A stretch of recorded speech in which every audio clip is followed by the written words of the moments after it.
Hi. Okay, today we're going to talk about side. Like, what is stereo, what is side, what is stereo. So basically, stereo is when you have two or more like mono sources playing, and that's again not necessarily stereo. Oops, what makes it stereo is the difference between the left and the right mono source, so the two different mono sources, and the difference of information being sent out between them is stereo. So this could essentially be one of the speakers having like a certain amount of delay in their playback of the exact same audio of the other thing, causing phasing. And the phasing is essentially the part that becomes the stereo, because when you play something like a saw wave, not this saw wave, there is like absolutely no stereo in here. This is our stereo analyzer, if you didn't realize that by now. So this is our stereo analyzer. As you can see, there's no stereo in here, versus if I have two voices, magically there's stereo, represented by the blue. So essentially, when you play it like something like a saw wave, I have like exactly the same source sound being played out of my left and right earbud. Now, however, if you were to play this out of monitors and observe this differently, you would experience stereo, but for like digital purposes, this is mono. If I add a second wave and I have the random phase on, which means it will start playing at any one of this, like where this yellow line is going, it'll basically start playing any point here and go. So when I have this, I believe the engine for this is actually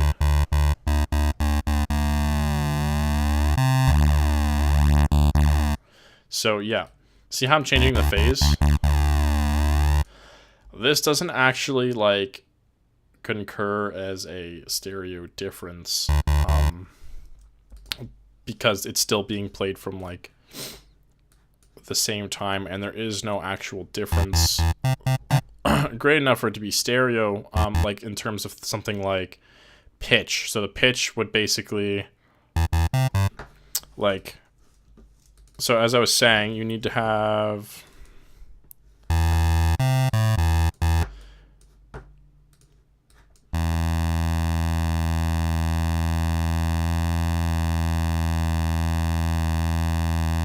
so like, watch this. When I move this phase here,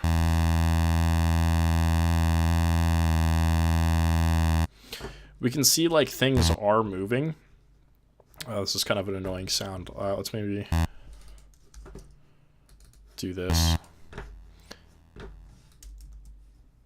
So basically, if we look at this, we can see that this is how the graph represents it. We can see exactly like where the frequencies are. And then if I move the phase, it'll move. But once I stop moving the phase, it'll change back to normal. See how like it moves a little bit to the right and then it comes back? So when I play two, what you'll see is they're both at 0 random, and we can turn this back on for a minute.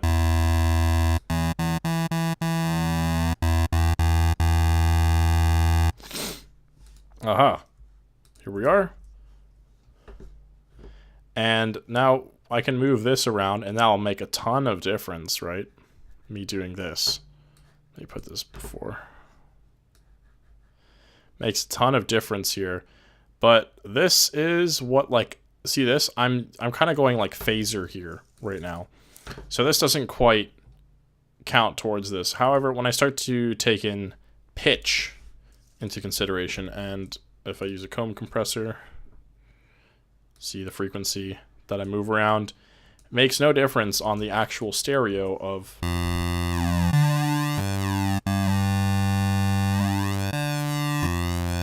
so essentially what I was doing with the saw wave was I was doing that, causing phase problem. This doesn't count. However,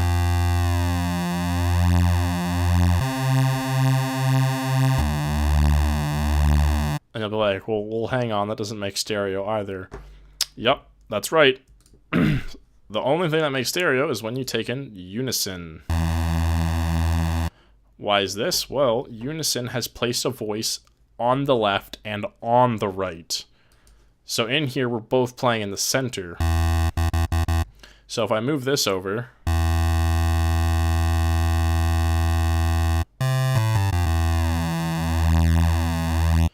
I have now created stereo. If they both have the same phase, there's still stereo. So this is what happens. Essentially, in guitars, like in bands, you'll have a lead and a rhythm guitar, usually if you have two guitar players. And then what you do with those two guitar players is when you record them, you have a lead guitar on the left and then the rhythm guitar on the right. Or it doesn't per se go in that order. And then what this happens is it creates a mono part, to like a mono component. But more or less what it does is it completely widens out your track. Because you've done like that sort of thing, but on both sides. And then you will get like a bit of a mono image.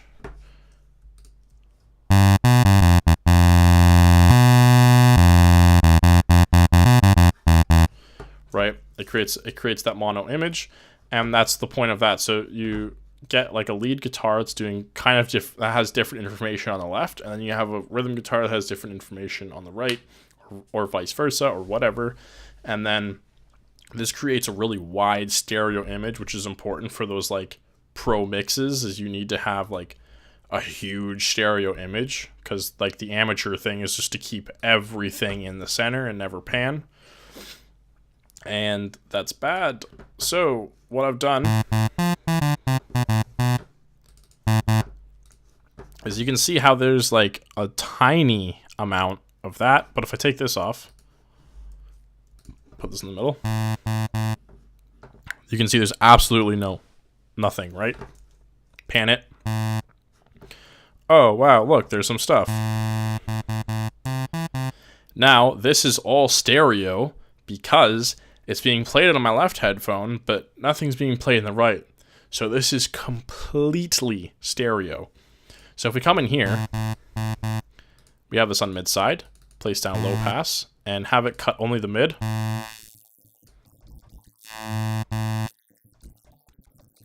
It's put it in the center again. Why is that? So it has eliminated essentially the mono source, the mid source that was being sent to my right ear to make up for the mono source being sent to my left ear, which is the saw wave. But it was never, there was nothing being sent to my right ear, so what it did is it recentered it. But now, it has done some weird widening to the point where all it did was it took this left information and put it back in the middle, but it's not the same as if this wasn't panned at all. Yeah, it's some weird sorcery. I'm not going to explain the technical stuff because it actually doesn't affect the average producer in any sort of way. But that's cool to know. And when you do Unison, this creates stereo. Because Unison works purely on this left-right factor. And that's all there is to that. That's essentially what side is, the difference between left and right, and I showed you that here at these oscillators. You put this left, put that right. You don't actually get that stereo image anymore because what you've done is you have the exact same phase left and right, which comes out to being exactly center when it exits this plugin, when it gets checked by this oscilloscope. So unless I change this to not as right, then you get the stereo back. The more difference you cause, the more stereo it is. Therefore, maximum difference would be when it's all the way here. So basically, this is 100% difference having two oscillators on left. And then this is negative 100% difference when you have it on the right, making it mono again. How does this apply to you? Well, in here, we have stereo fields. So I'm the black dot, and then left and right. So when you listen to music, believe it or not, you're actually listening to music that's being played in front of your face, where this KS is, which is what snare counts for. It's kick and snare. And this is what applies to your face. This is what you see in front of you. So the mono domain is what's in between here. This is your mono domain, this line is then right in front of you. Things that are unaffected by left and right. And then as you go out, it comes out like this, more and more extreme. This is essentially like if you look at Ozone's really, really, really bad imager. Here we are. Nope, I wanted Serum. Serum. I don't even know what to call this. Like, what is this? Polar sample. So this has a hard. This tells you like your true stereo. It doesn't tell you stereo amounts. It tells you like pan amounts. So that's weird because it doesn't actually show you your stereo. It just shows you like the direction your sound travels in. So like this. So this, take the circle into account and then take what we're looking at here, essentially. So this is basically what it's showing you. My thing is on this line, but it's not quite all the way left. Can you get it all the way left? I don't know. This is actually only a 50% pan, so if we came in here and used this pan and unpanned this, turn it off.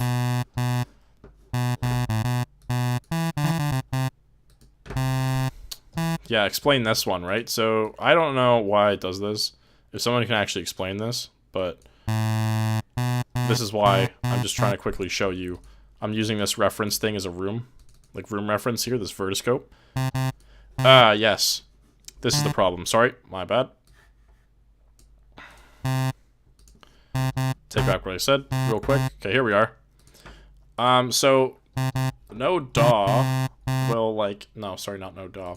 So like this, basically this ozone here, this is as far as to the left you can go. I don't know the exact technical reasons behind that, but that's the thing, is like you can only go this much left. Now this isn't 100% left. I believe it's 60, and if you count the middle, you have 90 degrees. So in reference, essentially everything should be inside of here. Then you have a little denominator in here, which I believe is actually for surround sound purposes. I believe you can only reach these zones through surround sound. It's because that's technically behind you, or to a point where your right ear doesn't hear it. And then if we come back in here, so yes, this is our thing. So things can come in front of you. So this is our mono line. This is things that could be off to the side. So essentially when you listen to something, say like orchestral or commercial music or something, you'll have like violins here, cello over here, some horns up here, clarinets over here, stand-up bass right up here beside your percussion, and maybe some toms. And then they'll be distanced further back depending on like what it is exactly they do. And so basically if I have a kick is like all fundamental, right? So same thing, if I had the Serum play this note, I'm going to show you now how you can actually affect the front and side, sorry, the front and back in your mix. So I have this, in reference, this sound is right where my kick is. It's right in my face, listening to it, right? But as I take this Pro Q, we have two frequency zones here. We have fundamental, right? And then we have attack,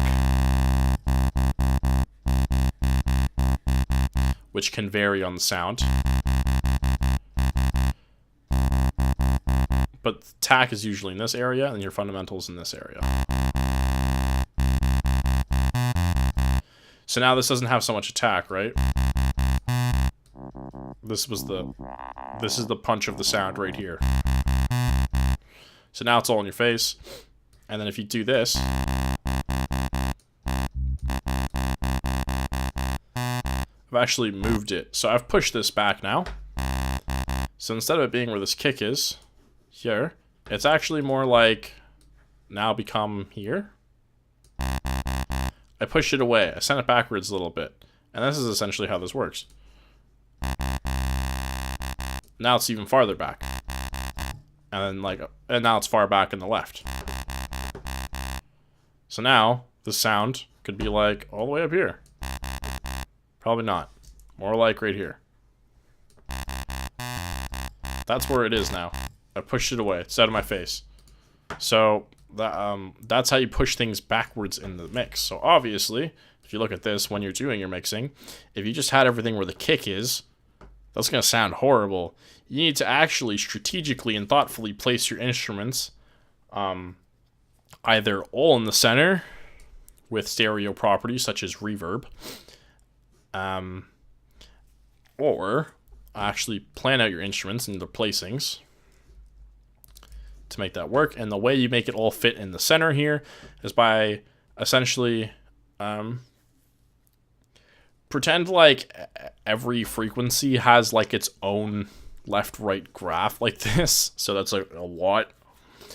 Either you have things that fit in their frequencies, such as playing like a bass, chords, and like a lead at the same time. They all have like different fundamental tones, such as like you'd have one at like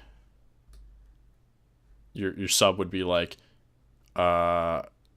here, your kick would be like here, or sorry, your bass, and then you'd have your chords here, a little close, and then you'd have your lead somewhere over here, and then you have your hi-hats, right, that kind of go on like crash cymbals or whatever, and then your sub, you have a subdomain, which is where your kick is also going to be, which is over here. So this is like essentially the instruments you can have playing at one time without them clashing. And so if you want to have more instruments being played at these basically sets of frequencies, what you need to do is you need to take them away collectively from all of them. So then what you do is you reduce the amount of fundamental tone. So then that way when you pile up a bunch of instruments that are, say, at like 150 fundamental tone, you stop it from like putting the fundamental tone of that frequency so far in front to the point where like you hit a compressing wall before it reaches your face, and then it's going to quiet down everything because your fundamental tone is so loud and it's interfering with this compressor and causing all this mud and making it so you can't hear the rest of your mix. So that's essentially the basis on mixing work. So you can use like a frequency map to understand that or whatever, and then like sometimes people make sound maps of like what I'm showing you here, of where they want these instruments to be located. So this is the stereo field, is essentially this big square, except it's more like an arc. And the thing I was showing here with this S, because I tried to do this video earlier, is you have a snare, which is also fairly upfront as the kick. However, the fundamental tone isn't quite as strong as the kick. The attack is more strong, leaving the snare behind the kick. And then you have this arc. So this arc actually belongs to the snare sound. So the reasoning behind this was that like you have a snare and you have some back high end to it that kind of possesses some stereo-ness. Like if I get a snare, let's get a snare.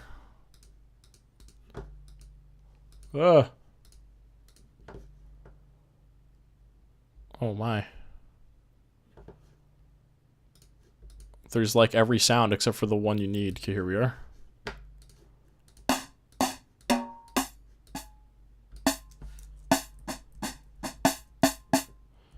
It's actually super cool. Here we are. So I can have this, right? And then we come in Pro Q. We'll do a thing in Pro Q where we take away all of the mono information. And go side, sorry. So this is like the ideal recording of a snare. You know, you want it to sound super clean, nice and mono. Then you have other mics for the stereo purposes, such as like an ambience mic or overhead. Give it a little bit of stereo-ness. If you tried to use this in a mix, it would stand out horribly bad because it has no room presence, which doesn't make sense because you hear an instrument like that and then you think about the room it's being made in, and then you think to yourself like, where's all the side? It doesn't make sense, and then it's unpleasing to our ears because it doesn't have any presence around here. So what you do is you have stereo, and basically the kick is the thing that isn't stereo, because that makes sense, because we all know low frequencies don't just like reflect off the walls and sound super bright and wide like everything else does. They always sound really powerful and in the center. So when you have a snare, it's going to sound, this is the sound of like a nicely recorded snare, and you do your processing. And then what you can do to snares that are all mono is like try to bring back their stereo.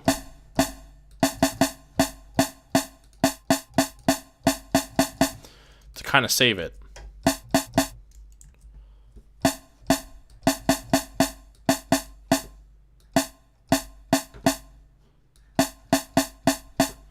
Then obviously different plugins you use will do this differently. Like for example, Pro R is super good at this.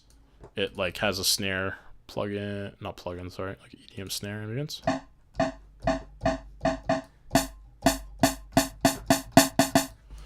Right there.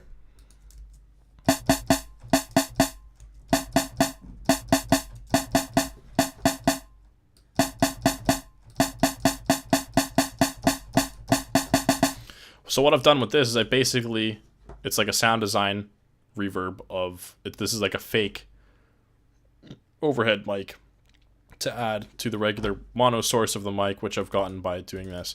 So you use reverb to add stereo, essentially. I'm going to talk about this soon in a different video. But like this is essentially what I mean when I have this little arc here that's kind of like you have your snare, and then it has some high-end presence, because it's the high-end that you want up there, right? So like if you were to take this now and remove this and go, okay, good for me, I've cut all that out. What I've actually want to do is cut the side out of this.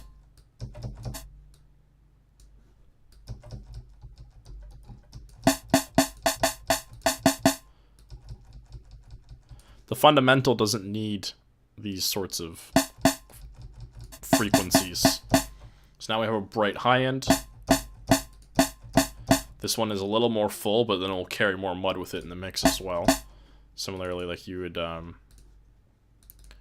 do this. So what I'm basically showing is that like a reverb will add, when you add this reverb, the reverb I had before, when you add this reverb, essentially what it's going to do is add the stereo that was missing from the snare, and then you can EQ it the way you want, whatever. But if you have too much like stereo on the fundamental, which can be caused by this exact preset, so what we do is go find the fundamental.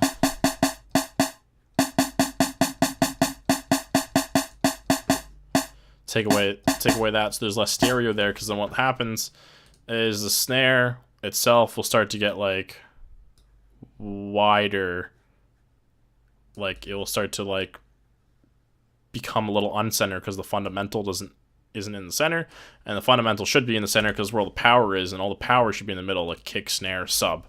That's the stuff that should be in the middle, not essentially entirely mono. But as you get to higher frequencies, you can spread them out. You get less like constructive interference problems, and then it's cleaner. The mix will become cleaner. So yeah, that's it on this. It was a long video, complicated topic, and I recorded this using like really high quality settings, which I won't do often.